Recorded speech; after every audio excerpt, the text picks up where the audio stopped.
So George, welcome to the THN channel. Thank you so much for taking time out to speak with us about your film, The Blue Rose. It is screening very soon at Fright Fest.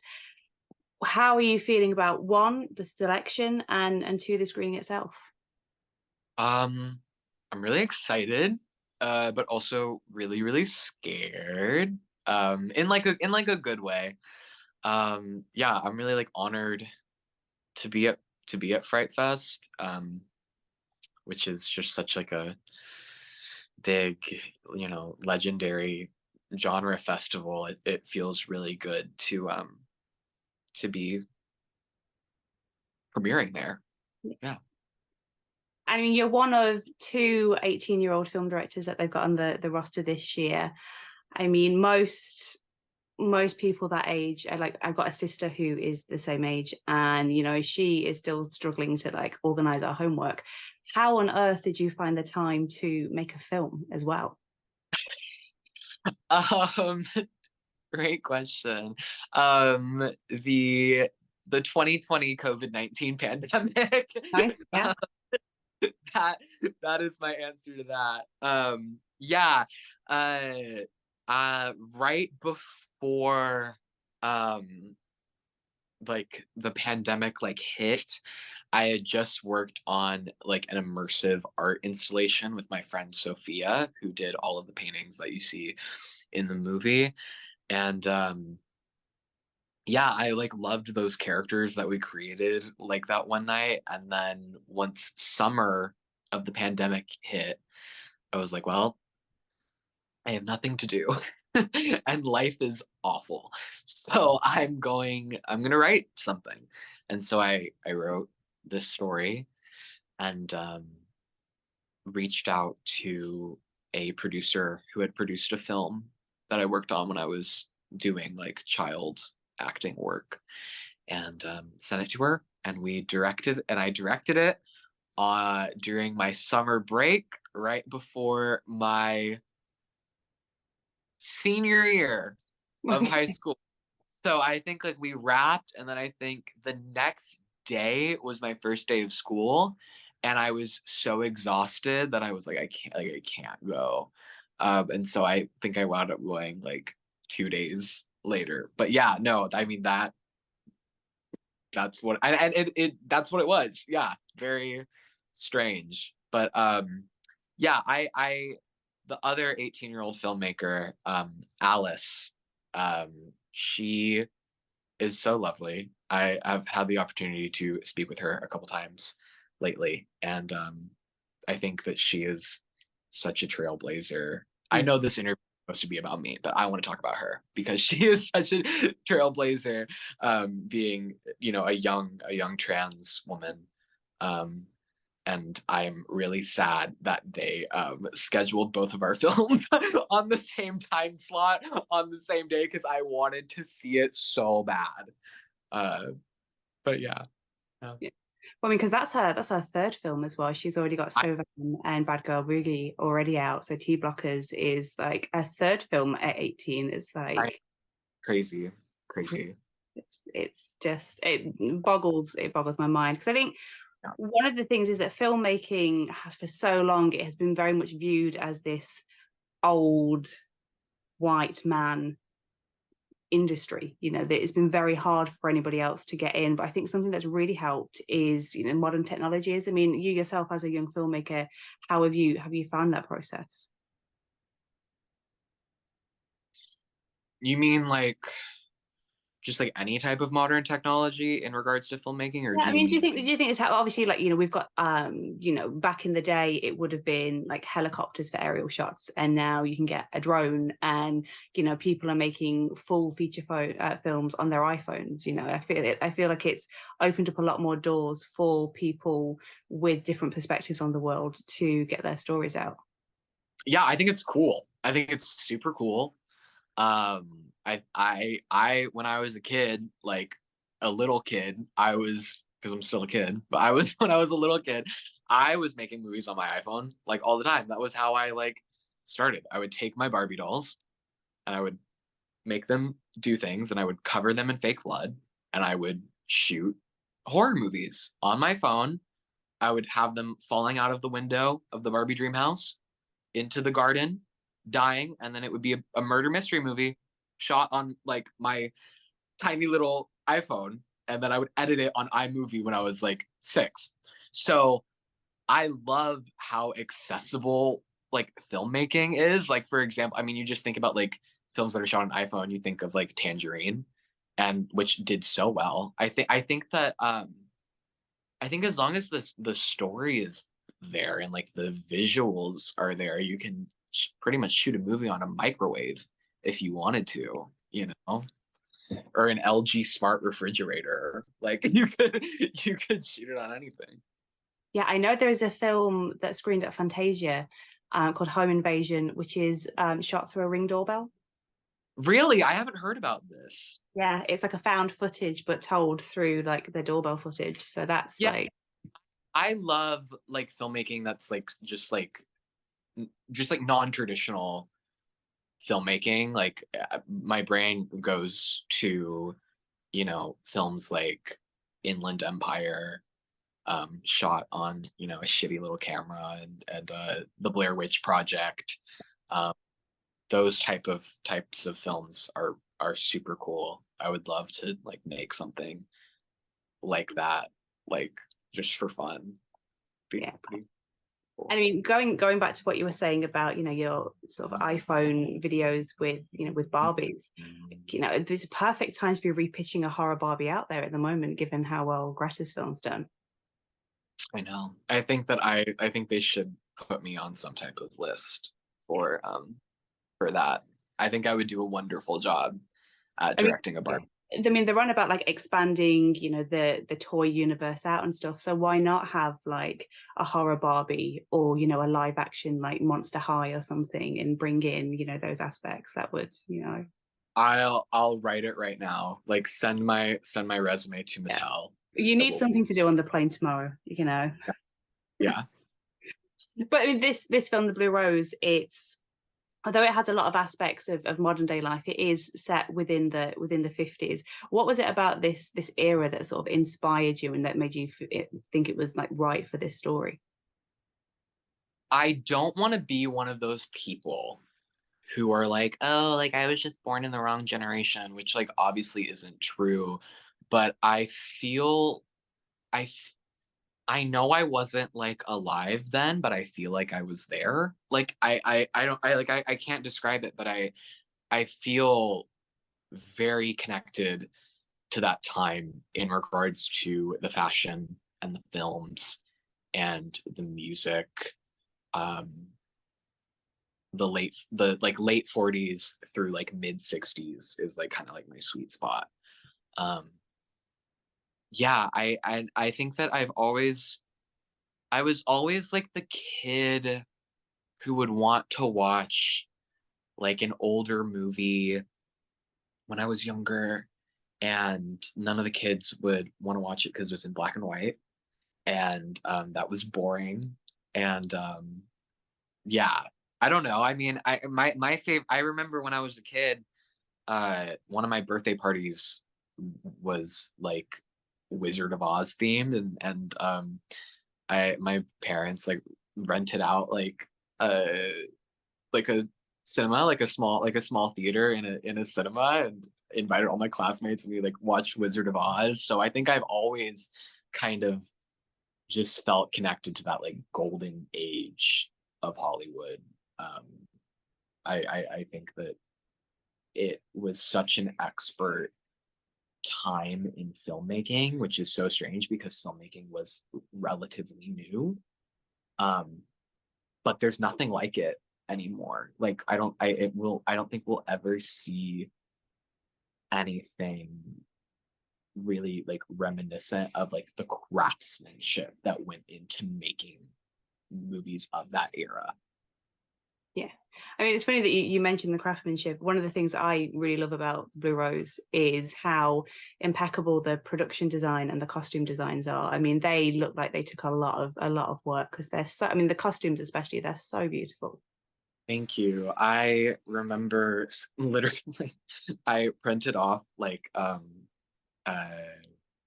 like drawn out like faceless fashion models from like my computer and like printed it out and like drew like the costumes for the movie on them like very sloppily with like colored pencils and got those made and those are like the costumes that like Lily and Dalton are wearing. And the production design was also so fun. I was very, I think, like pretty hands-on with the production design process, but we also had a really wonderful art department team on the film as well who brought it to life. Yeah, so it definitely works. I mean, given that your film would have had a fraction of the budget of something like Barbie, you know, the fact that the costumes and things hold up against those is just, you know, hats off to you and the team for that. They're incredible. Thank you. And, you know, in addition to directing, you say you had a hand in the costumes, you were helping oversee the production design, you wrote it, you also starred in it. How did you go about sort of compartmentalizing all of those different functions? Because it always intrigues me when people are sort of directing themselves. Yeah, I don't think I would ever do it again. not I definitely like I want to have like a part in like every film that I direct, but I don't think that I would ever be like this big of a role in it again. Maybe I will. I might just be saying that, but I'll probably change my mind. But yeah, I don't know. I think I was just running on so much adrenaline that like I didn't even like have time to not be focused on what I was doing, if that makes sense. Yeah. It was like I had tuned out everything else around me and it was like just straight up like tunnel vision. Um so yeah, it was fun. It was challenging, but it wasn't as challenging as like everybody told me it was going to be. Your cast as well is, you know, it's all a young cast. Is the occasional sort of older, more established name like Ray Wise pops up in it? But what was it like sort of working with, you know, such a young cast as well as yourself? I mean, it must have been quite nice in a way that you're directing your peers rather than like a bunch of much older people. That is a really interesting question and kind of a bold assumption too. I think that I don't want to say it was more fun like getting to like direct the old timers, if I can call them that, but it like kind of was like getting to like work with like Danielle, for instance, and work with like Ray, like that was so fulfilling for me as an artist. Like getting like and Danielle was very collaborative. Um like with this film, I mean, like she, if you saw her script, she wrote like a whole other script on top of the script that was like the backstory behind her. Every page was written, filled up to the brim on like lore that she created for Norma. I mean, like it her dedication to that role, even today, still is so I'm so honored that she trusted me like with a role that I almost feel like she wrote in a way, if that makes any sense. Like it's her. Like she is Norma. And then of course like the rest of the cast was, you know, great and working with Olivia was fun and getting to just play detectives with her was great. We right before we filmed, her and I went to an escape room together to see if we could actually like solve a mystery, and we did. Nice. And we made it out.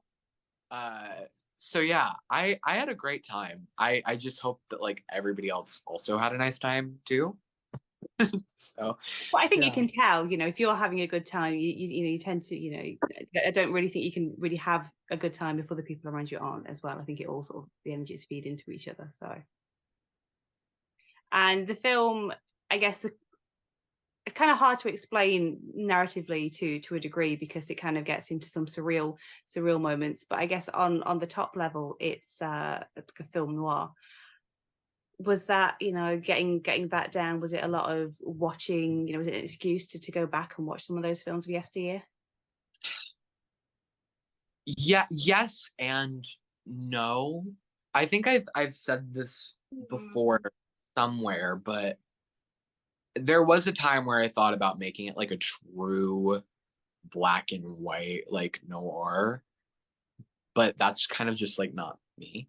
And so I there was a lot of like watching like older noir films or like noir adjacent films like Mildred Pierce or Sunset Boulevard and films like that. Um, but I knew that I wanted it to be colorful. I knew that I wanted to take like the idea of a noir or like the structure of a noir, but I wanted it to like visually kind of have that Technicolor sort of Wizard of Oz type look to it. Yeah, and I think you've said in other interviews, I think you've sort of like termed it like pastel noir. Yeah, that was something I came up with like very early on. I was like pastel noir. Like that's just like that's what it is. It works. And now that this one is sort of about to make its baby steps out into the world, are you thinking about, what you're going to do next? Yeah. Yeah, I have a script for my second film. I had a script that I really wanted to do, but it's like a 3 hour like epic film. And I'm like, I'm gonna save that for maybe a couple of years down the line, and I'm gonna like reduce my budget and expectations. So I'm almost done with this script that I'm very, very proud of. Um that I am hoping would ideally love to be shooting it end of 2024. Um, but yeah, it's similar to the Blue Rose, but kind of more grounded in reality and less polished looking. And I guess like the most I could probably say about it is like it also takes place in like a completely different part of America. Like a think Hollywood and then think like whatever the complete total opposite Right. of that would be. Um, yeah. I'm sure it's quite evident throughout the film, but I am like very inspired by like Americana in general and the aesthetics of America and the concept of the American dream is very creatively inspiring to me in sort of a commentary sort of way. And I think that I'll always kind of have like Americana as like a through line. I think I'll always have like horror and Americana like as like a through line throughout like the rest of my film endeavors. Yeah, well, it's always good for a director to have like a common theme or trademark. It's look at Quentin Tarantino. He's made a career out of shooting women's feet. It's true. It's very true. It's It's true. all I think of when I think of Quentin Tarantino these days is women's feet. Anyway, as we sort of come to the end of our time together, Fright Fest pass holders are going to soon be making that sort of Sophie's choice decision about what they're going to watch. Why should they take a chance on the Blue Rose? What do you think the Let advice is? me tell you, you have never seen anything like this movie before. I swear to God, you haven't. You just haven't. And you should come because you will be able to experience like the first time that this film is getting shown anywhere. Like this is our world premiere. You've never seen anything like it. The colors are beautiful. You're gonna be the film is eye candy. And you're gonna be really weirded out and really creeped out the whole time. And you get to solve a mystery. Who doesn't love solving mysteries? It's true. I think that's what's cool about the film. Sorry, I'm still rambling. I think what's cool about the film is that we're watching two people solve a mystery, but we already kind of know what the answer to the mystery is within the first like 5 minutes of the film. But you as an audience member are trying to solve a greater mystery than what's happening on screen. And I think that that's really fun as like a viewer. So that's why you should come see the Blue Rose at Fright Fest. And I'm guessing movie snack of choice would be like a slice of pie if someone can get it in. Oh, here's the interesting thing. I actually don't really like pie.